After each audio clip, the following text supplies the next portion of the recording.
Hello बच्चों, कैसे हैं आप लोग।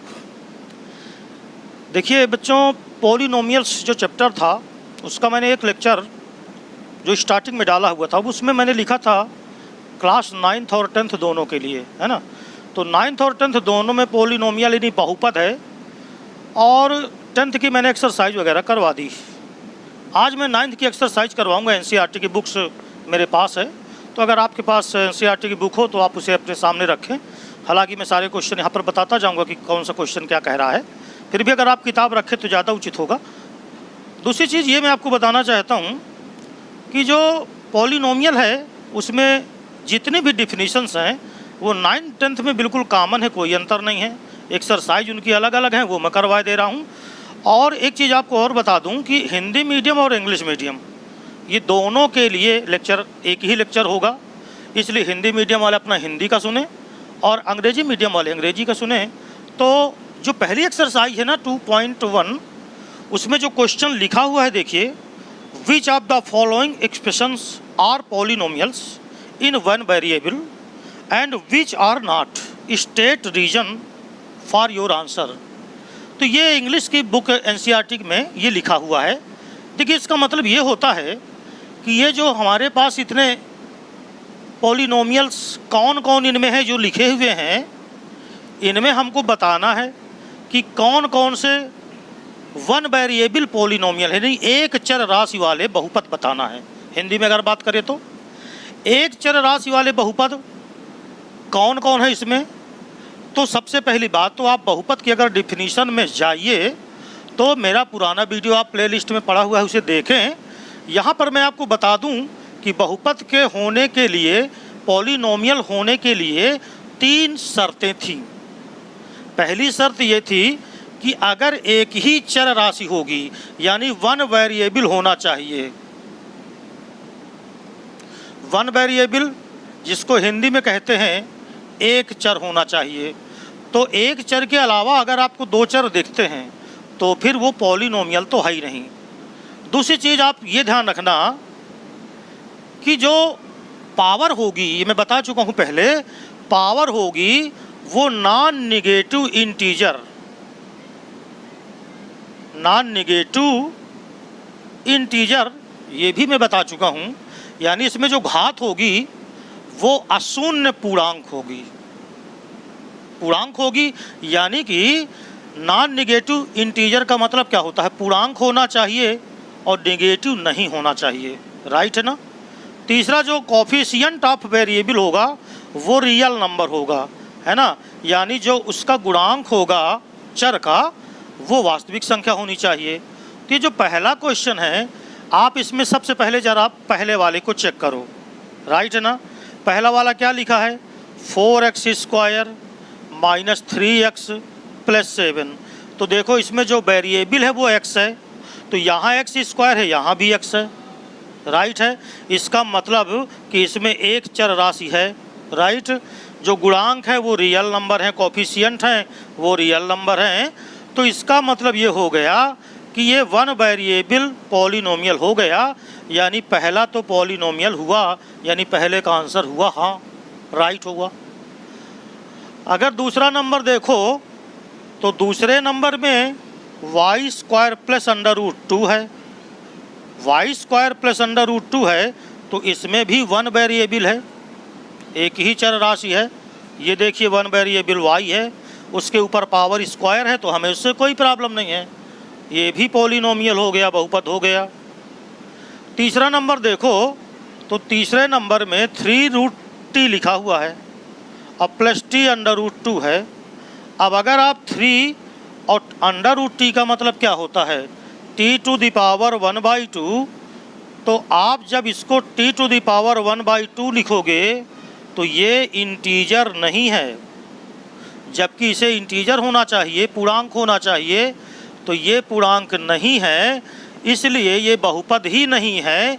यानी पहला बहुपद है, दूसरा बहुपद है, लेकिन तीसरा बहुपद ही नहीं है। जो चौथा नंबर है अगर आप इसे गौर से देखो, चौथा नंबर तो y + 2/y है, तो अगर आप इसे लिखोगे तो y + 2 इंटू, देखो बटे में y है, अपॉन में y है, अगर इसे ऊपर लाओगे तो y टू दी पावर -1 हो जाएगा, राइट है ना। और y टू दी पावर -1 ये मैंने लिखा है नॉन नेगेटिव इंटीजर होना चाहिए, और इस 1 के पहले माइनस लगा है, यानी जो इंटीजर है ये नेगेटिव इंटीजर है। और अगर नेगेटिव इंटीजर है तो ये भी पॉलिनोमियल नहीं है। तो दो तो यहाँ पॉलिनोमियल ही नहीं है। अब ये जो चौथा नंबर दिख रहा है, यहाँ पर अगर आप देखो तो x टू दी पावर 10 है। एक वेरिएबल तो x हो गया, दूसरा वेरिएबल यहाँ y हो गया, और तीसरा वेरिएबल यहाँ t हो गया। इसका मतलब इसमें कितने वेरिएबल हो गए? 3। जबकि हमसे पूछा था which of the following expression are polynomials in one variable. एक वेरिएबल में हमको पॉलिनोमियल निकालना था। तो इसका मतलब इसमें सिर्फ कौन कौन से क्वेश्चन राइट में आएंगे? पहला और दूसरा, जबकि तीसरा, चौथा और पांचवा ये इसके आंसर में नहीं आएगा। तो ये हो गया क्वेश्चन नंबर पहला। अब आइए क्वेश्चन नंबर हम इसका दूसरा देख लें। दूसरा क्वेश्चन क्या है? जब तक मैं इसे साफ कर रहा हूँ तब तक आप अपनी बुक्स में, जो भी आपके पास बुक है, आप उसमें ये क्वेश्चन पढ़ लीजिए। दूसरे नंबर के क्वेश्चन में क्या लिखा हुआ है। तो दूसरे नंबर का क्वेश्चन मैं पढ़ रहा हूँ। देखिए दूसरे नंबर के क्वेश्चन में लिखा हुआ है right the coefficient of x square in each of the following. English में लिखा हुआ है right the coefficient of x square in each of the following. आपको जो निकालना है क्वेश्चन नंबर दूसरे में वो है coefficient of x square. Hindi में बोलूं तो एक्स स्क्वायर का गुणांक बोलते हैं इसको। अब देखो तुम्हारे पास जैसे पहला क्वेश्चन है ये 2 + x² + x है। तुम चाहो तो अपनी सुविधा के लिए आप ऐसे भी लिख सकते हो, हालांकि कोई फर्क नहीं पड़ता। जो भी x² के साथ गुणा में होता है, मल्टीप्लिकेशन में होता है, वही कोफिशिएंट कहलाता है। तो यहाँ पर जो कोफिशिएंट होगा x² का वो बराबर कितना होगा? 1। और यही क्या हो गया? आंसर। तो ये देखिए, अब जरा देखिए इसी में दूसरा नंबर है 2 - x² और प्लस x³ है। तो ये क्या लिखा है? हमको इससे ज़्यादा मतलब नहीं है।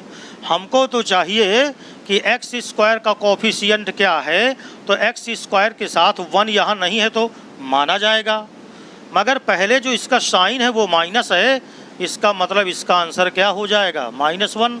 कोफिशिएंट का मतलब हिंदी होता है गुणांक, और गुणांक को संधि विच्छेद करो तो गुणा धन अंक, यानी कि x² में जो गुणे का अंक हो, x² के साथ जो गुणे में अंक हो उसे गुणांक बोलते हैं।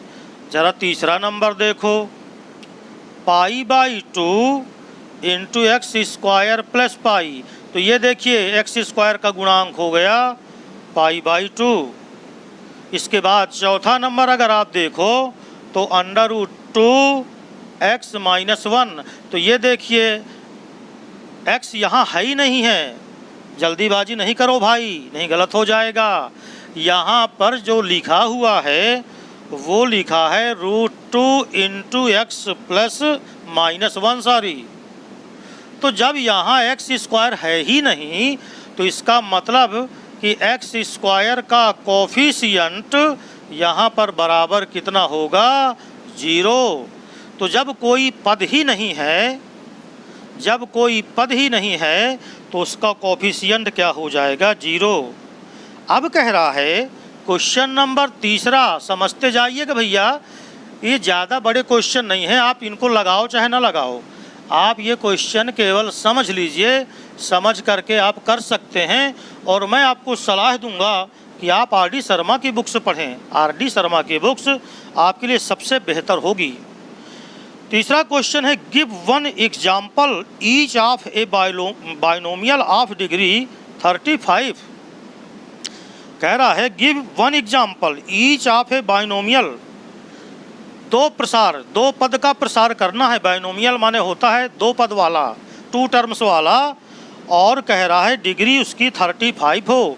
मैंने आपसे बताया था ना कि डिग्री किसे कहते हैं, जो वेरिएबल होता है पॉलिनोमियल में उसकी वेरिएबल की सबसे अधिक जो पावर होगी वो कहलाती है क्या, power of bye degree of polynomial. कह रहा है end of a monomial of degree 100। तो भैया दिक्कत क्या है, चाहे जितने पद वाला कहे उतने पद वाला बना लो, x टू दी पावर 35 तो लिख दो आप, 2 पद कहे तो 2 पद कहे, 5 पद कहे तो 5 पद। अब आगे आप जो मन हो वो लिख दो, लो 37 लिखोगे गलती हो जाएगा, 3 लिख दो।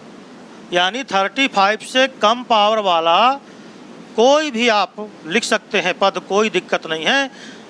अगर 2 पद का कहा है तो 2 पद से ज़्यादा मैंने नहीं किया, तो ये आपको अपने मन से लिख देना है, राइट है ना। इसी तरह आप 3 पद का, 5 पद का, जितने पद का कहे उतने पद का आप बना सकते हो। तो बात समझ में आ गई ना। कोई बांड नहीं है, कोई ज़रूरी नहीं है कि भैया हमारा किताब के उत्तर से नहीं मिला तो बस सीताराम अब क्या होगा, है ना, ऐसा कुछ नहीं है। देखो गिव वन एग्जाम्पल, आपको तो एक एग्जाम्पल अपने से दे देना है और बस समझ करके दे दो। क्वेश्चन नंबर जो इसका चौथा है उसको देखो जरा, right the degree of each of the polynomials. Question आप पढ़ लेना, आपसे पूछा है डिग्री ऑफ पॉलिनोमियल्स, शॉर्टकट में मैं लिख रहा हूँ पॉलिनोमियल्स। तो आपको डिग्री बताना है, हिंदी में बोलूँ तो बहुपद की घात। और क्या होती है बहुपद की घात, पॉलिनोमियल में जो सबसे हाईएस्ट पावर हो, सबसे बड़ी पावर हो। तो जैसे यहाँ पर पहला क्वेश्चन दिख रहा है 5x³ + 4x² + 7x, ये लिखा हुआ है। अब तुम खुद बताओ ना इसका, बोलो सबसे अधिक पावर इसकी कितनी है, 3, यानी इसका आंसर कितना आ गया 3। तो what is the degree, degree is 3 of this polynomial, this is the answer. तो क्या तुम सब देख के बता सकते हो कि कितनी होगी। अब जैसे दूसरा नंबर है 4 - y² है, तो बताओ इसमें पावर कितनी है, 2, हाईएस्ट पावर 2 है y की, वेरिएबल है y। तो बोलो फिर क्या होगी पॉलिनोमियल की डिग्री, तो क्या हो जाएगी 2। तो अब जैसे 5t, आगे माइनस लगा है, पता नहीं और क्या है आगे, तो 5t लिखा है केवल, तो इसके ऊपर कोई पावर नहीं, तो पावर क्या मानी जाएगी 1, यानी डिग्री हो गई कितनी 1। अब सुनो इधर तक, 3 लिखा है लास्ट क्वेश्चन में, 3 किताब पे देखते जाएगा, अंतिम चौथा क्वेश्चन है उसमें 3 लिखा है और कहता है इसकी पावर बताओ। तो क्या इसमें कोई वेरिएबल दिख रहा है क्या तुमको, कोई वेरिएबल नहीं दिख रहा। यानी 3 को अगर तुम लिखोगे भी तो इसको 3 ही लिख सकते हो, x इसमें है नहीं, यानी वेरिएबल नहीं है, तो इसकी जो पावर होगी वो क्या मानी जाएगी 0। बात समझ में आ गई कि नहीं, क्योंकि वो संख्या ही नहीं है जिसकी पावर देखना है। तो बोलो क्या हो जाएगी पावर उसकी 0। तो ये क्वेश्चन नंबर हो गया चौथा। बात समझ में आ गए। अब हम 5वां क्वेश्चन भी देख सकते हैं, चलो 5वां देख लो, फिर ये प्रश्नावली क्या हो जाएगी समाप्त। तो इस प्रकार आप एनसीईआरटी की जो एक्सरसाइज है वो बहुत ही आसान बेसिक कॉन्सेप्ट के लिए मेरे प्लेलिस्ट पे जाना, 9th और 10th दोनों के लिए पॉलिनोमियल, वो शायद क्लास 10th की प्लेलिस्ट में है, या तो मैं कहिए तो उसका लिंक इस वीडियो में डाल दूंगा, तो आप देख लेना। 5वां कह रहा है, क्वेश्चन है classify the following as linear, quadratic and cubic polynomial. Linear का मतलब होता है रैखिक, और रैखिक का मतलब होता है जिसकी पावर 1 हो। लीनियर लीनियर का मतलब 1 पावर होना चाहिए, 1 पावर। इसके बाद दूसरा इसमें पूछा है क्वाड्रेटिक, क्वाड्रेटिक का मतलब 2 पावर होनी चाहिए। फिर कहा क्यूबिक, क्यूबिक का मतलब कितनी पावर होना चाहिए 3 पावर। तो याद रखो 1 पावर 1 डिग्री, यानी जो पॉलिनोमियल की डिग्री है यदि वो 1 है तो वो लीनियर होगा, अगर वो डिग्री 2 है तो वो क्वाड्रेटिक होगा, अगर वो डिग्री 3 है तो वो क्या होगा, क्यूबिक। तो देख करके बताओ, तुम ही बता दो। एक्स स्क्वायर प्लस एक्स में बोलो ये कितनी पावर है, एक्स की पावर कितनी है, 2। तो अगर 2 पावर हो तो क्वाड्रेटिक कहलाएगा। तो बोलो ये क्या हुआ, क्वाड्रेटिक। समझ में आ गया? तो देख के बता सकते हो। 2 पावर वाले को क्वाड्रेटिक बोल देना, द्विघात। क्यूबिक को हिंदी में बोलते हैं त्रिघात, और लीनियर को क्या बोलते हैं, रैखिक। 1 पावर वाला। इसी के साथ ये हो गई आपकी एक्सरसाइज 2.1 समाप्त। पुराने वीडियो में जाना, और पुराने वीडियो में जब तुम देखोगे तो तुम्हें पॉलिनोमियल में जीरोज एक शब्द मिलेगा, शून्यक। और मैंने वहाँ आपको सब कुछ बता दिया है कि पॉलिनोमियल का शून्यक क्या होता है। तो आप ज़रूर वो वीडियो देखिएगा, आपके हित में ही है वो वीडियो। समझ रहे हो मेरी बात? अब इसके बाद देखिए 2.1 एक्सरसाइज खत्म हो गई। तो अब थोड़ी सी हम बात करेंगे कि रिमाइंडर थ्योरम क्या होती है। एक ऐसी थ्योरम है जो भाग दिए बिना, यानी डिवाइडेशन किए बिना शेषफल लाने में हमारी मदद कर देती है। इसके लिए मैं आपको एक एग्जाम्पल से पहले समझाता हूँ, तो आप ज़रा पहले ध्यान से समझ लीजिए।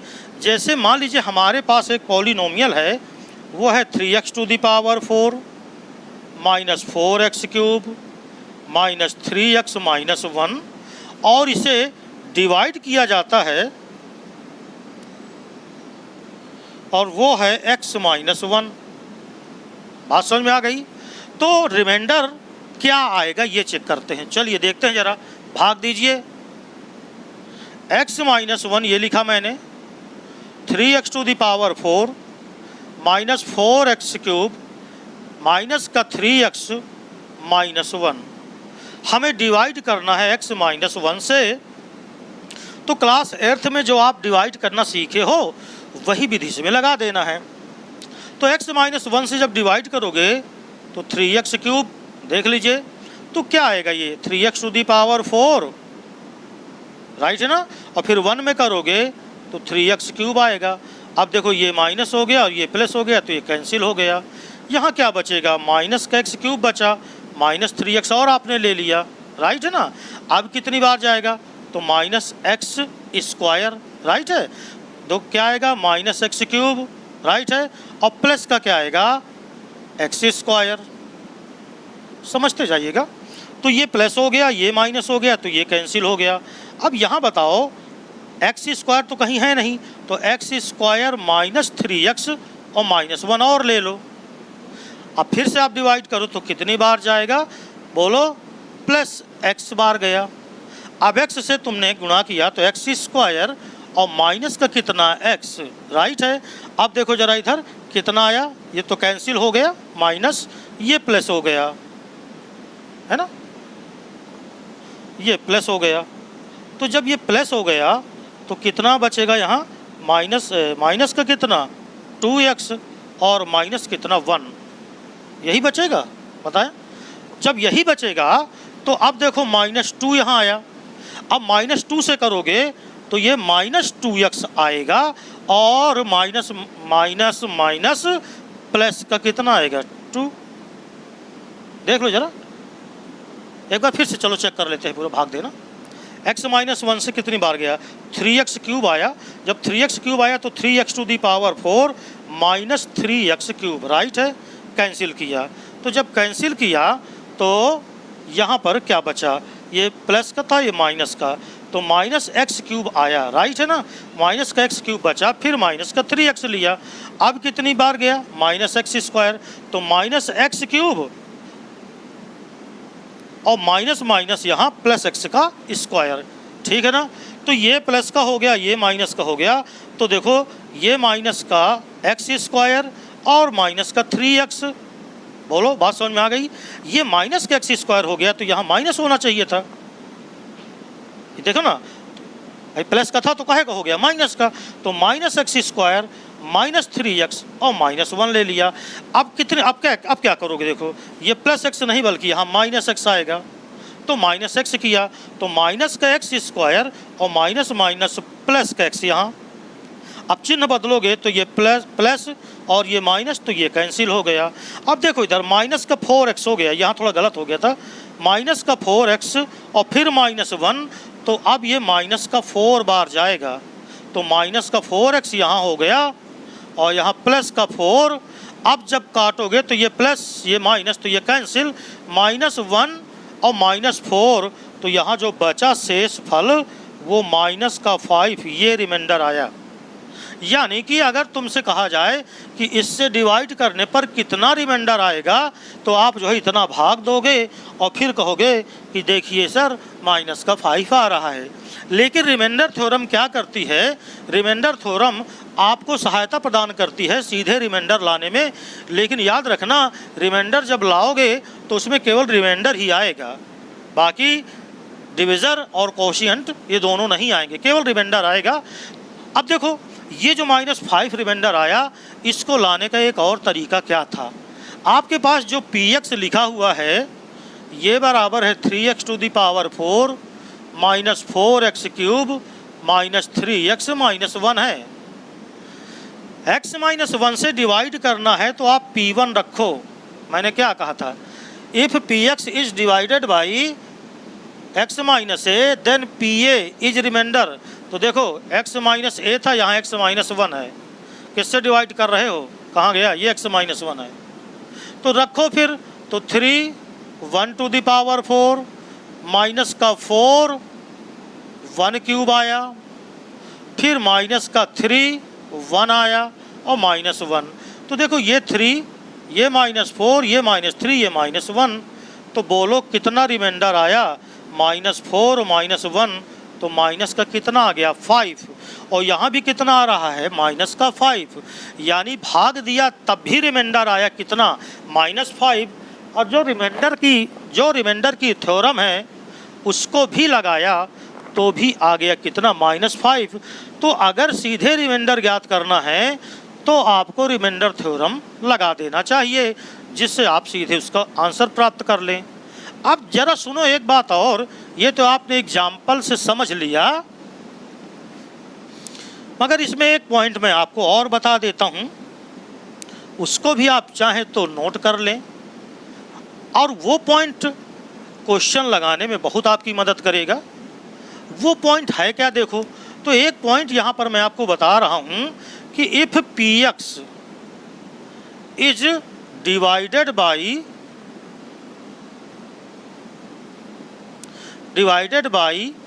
x minus A, right, if px is divided by x minus A then pa is reminder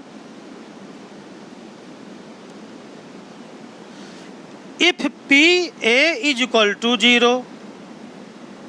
समझना ये लाइन है यहाँ पर, ये तो ऊपर वाली ही लाइन लिखी है, इफ pa इक्वल टू 0, जब तुम pa निकालते हो तो वो रिमाइंडर आता है ना, अगर वो रिमाइंडर 0 के बराबर हो जाए, वो जो pa है वही रिमाइंडर है, अभी पहले इसको आपको मैं एग्जांपल से बता चुका हूँ, तो अगर वो pa 0 हो जाए इसका मतलब रिमाइंडर हो गया 0, शेषफल, रिमाइंडर का मतलब शेषफल हिंदी मीडियम वालों के लिए, तो यदि वो शेषफल हो जाए 0 यानी रिमाइंडर 0 हो जाए तो आप क्या कहते हो, भाग चला गया, यही तो कहते हो कि भाग पूरी तरह चला गया, क्योंकि शेषफल क्या आया 0, यानी x माइनस ए से इसमें भाग चला गया, तो हम कहते हैं इसलिए ये line x minus A is a factor of px, बहुत ही इंपॉर्टेंट पॉइंट है ये।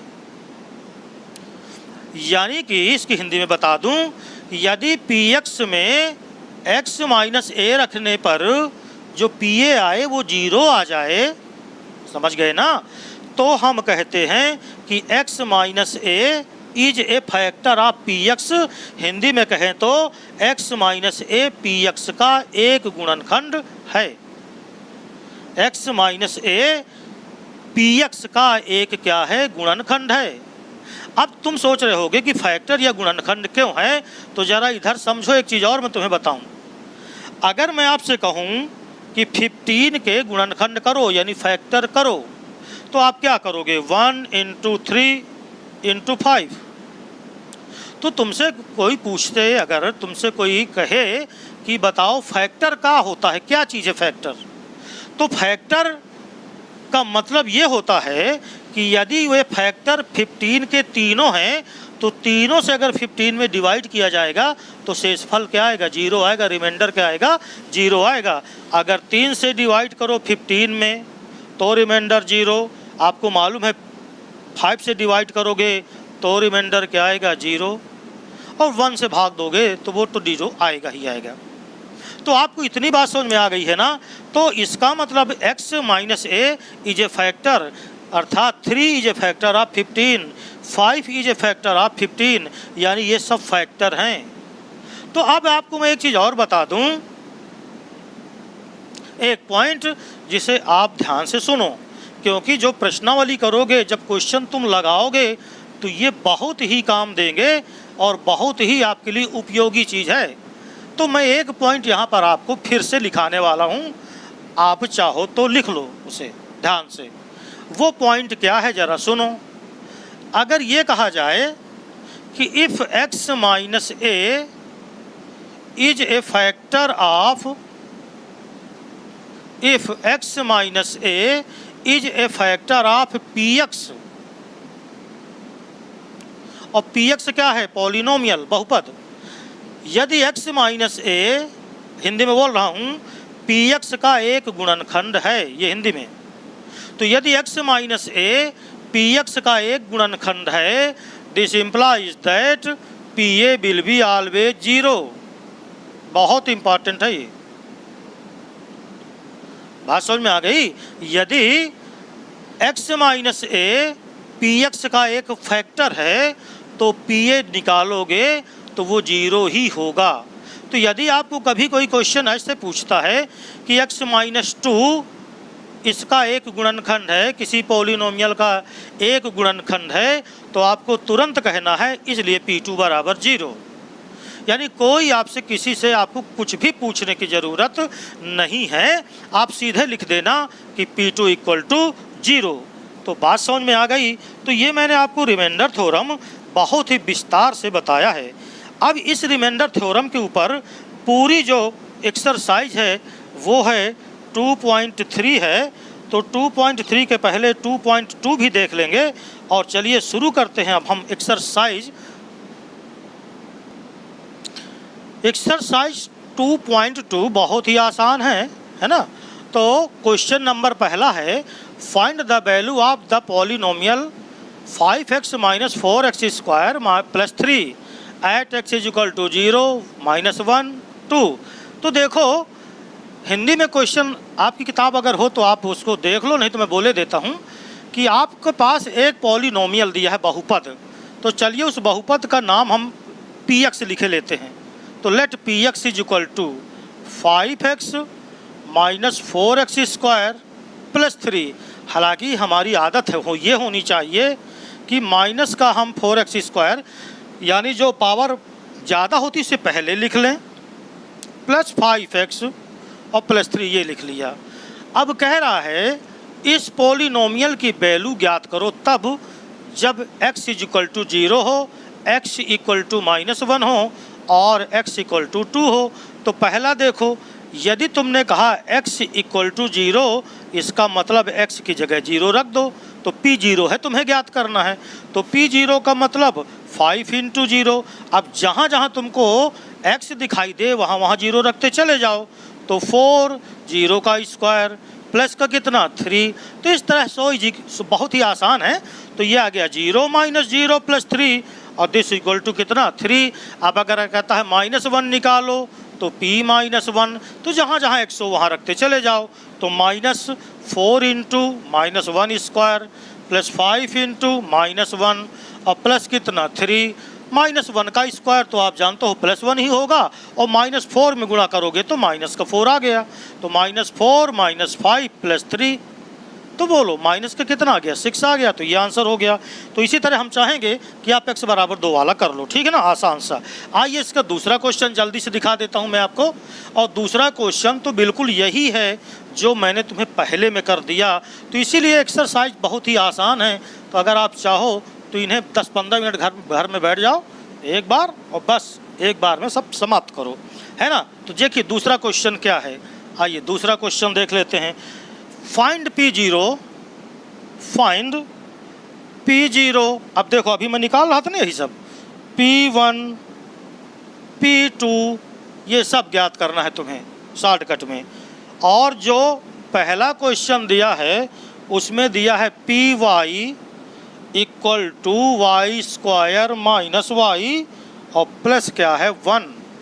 तो देखो भैया मैं पहले भी बता चुका आपको कि P0 कहा है तो y की जगह पे 0 ही तो रखना है, तो रख दो 0 का स्क्वायर माइनस 0 प्लस 1, 1 आ गया। P1 निकालना है तो 1 रख दो, P2 निकालना है तो 2 रख दो। तो इसी प्रकार इसमें जितने भी क्वेश्चन है ये, जैसे पहला दिया है Py, दूसरा दिया है इसमें Pt, है ना, तो t, और ये दिया है 2 + t + 2t square minus t³, ये सारी चीज़ें दी हैं। बात समझ में आ गई, रख दो इसमें, कहानी ख़त्म। क्या रखना है, 0 रखो एक बार 1 रखो, एक बार 2 रखो। तो इस तरह करके आप वैल्यू निकाल के हल कर लो, वही क्या हो जाएगा आंसर।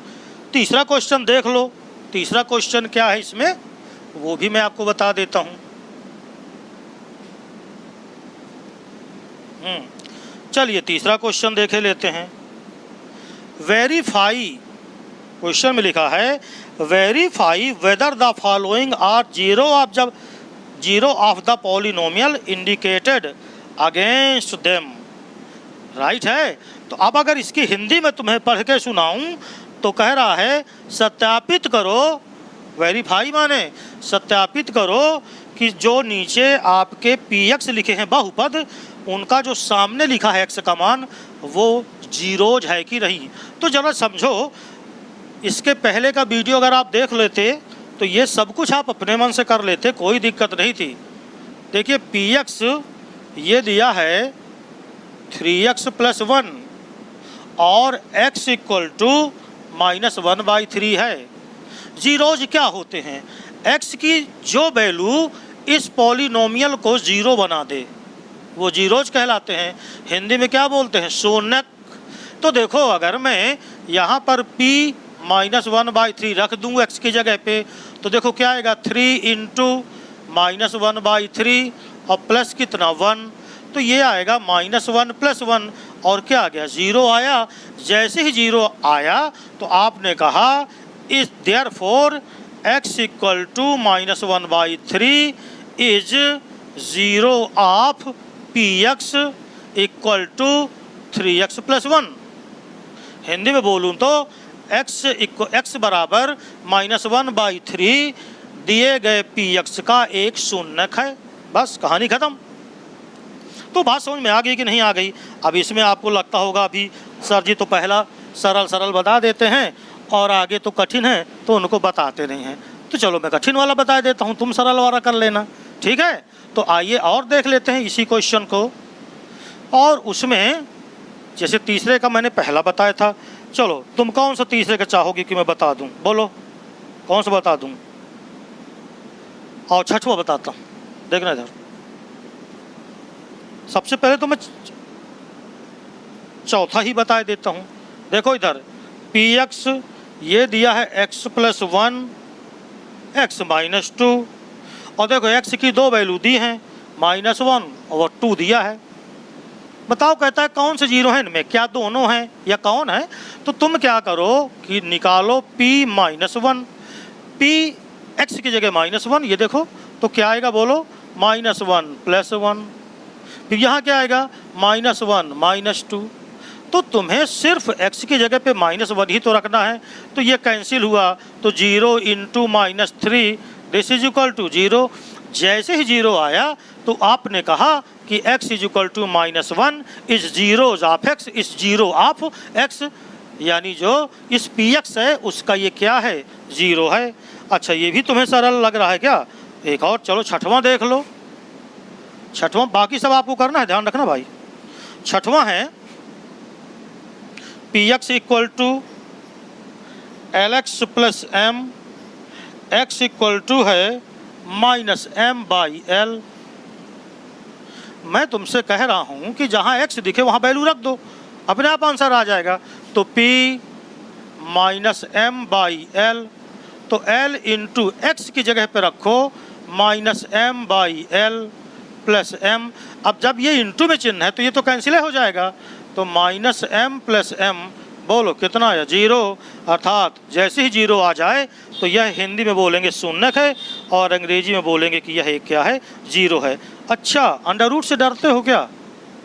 तो चलो अंडर रूट की बात अगर आ जाएगी तो एक और बता देता हूँ, तो अंडर रूट वाला भी देख लो, क्योंकि जैसे ही आपने देखा कि किसी क्वेश्चन में अंडर रूट आया, जैसे ही आपने देखा कि किसी क्वेश्चन में अंडर रूट आया, बीपी लो। आटा बाटा से तो कम डरते हो, लेकिन अंडर रूट आया, हे भगवान अब क्या होगा? तो चलिए मैं अंडर रूट वाला बता देता हूँ आपको, तो आपको परेशानी ना हो, है ना? हाँ भाई, P X this equal to 3x square minus 1, X equal to दिया है माइनस का 1/√3 और दिया है 2/√3, ये दिया गया है ना? तो आप देखो आपको क्या करना है, तरीका वही रहेगा। याद रखें क्वेश्चन बदलते रहते हैं लेकिन मेथड कभी नहीं बदलता। तो मैंने बोला था कि x की जगह पे आप वैल्यू रख दो जहाँ जहाँ x दिखाई दे। 3 इंटू माइनस 1/√3 इसका स्क्वायर और माइनस 1 हो गया। बात समझ में आ गई? अब देखो 3 इंटू स्क्वायर है कि नहीं बताओ, तो स्क्वायर +2 ही रहेगा। 1 का स्क्वायर 1 और अंडर रूट 3 का स्क्वायर 3 हो गया और -1 ये